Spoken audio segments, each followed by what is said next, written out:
Approvato ieri il decreto legge per l'istituzione dello psicologo di base con una copertura finanziaria di 7,4 milioni di euro.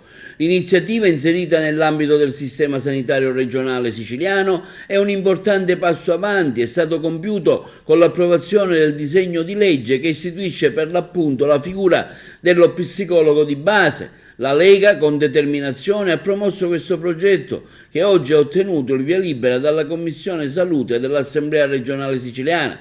La parlamentare siciliana Marianna Caronia, capogruppo della Lega a Palazzo dei Normanni, ha così sottolineato l'impegno costante che ha portato alla creazione di un testo coordinato al quale ha ora aperto la strada all'approvazione definitiva in aula. Uno dei punti di grande soddisfazione è proprio la copertura finanziaria assegnata, che ammonta a quasi 7,4 milioni di euro.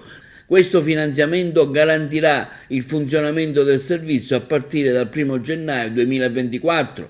Il presidente della Commissione Salute, Giuseppe Laccoto, ha evidenziato l'importanza dell'istituzione del servizio di psicologia delle cure primarie e dello psicologo delle cure nel contesto sanitario regionale. Queste nuove figure saranno un completamento essenziale alla medicina di base e al servizio pediatrico di libera scelta. La cresciuta complessità delle esigenze sanitarie provenienti dalle comunità richiede una risposta adeguata e moderna, come dimostrano dall'emergenza pandemica. Laccoto ha inoltre sottolineato che la crisi sanitaria ha messo in luce la necessità di offrire supporto e assistenza di natura mentale e relazione a tutte le fasce della popolazione, dai più giovani agli anziani, alle persone più vulnerabili.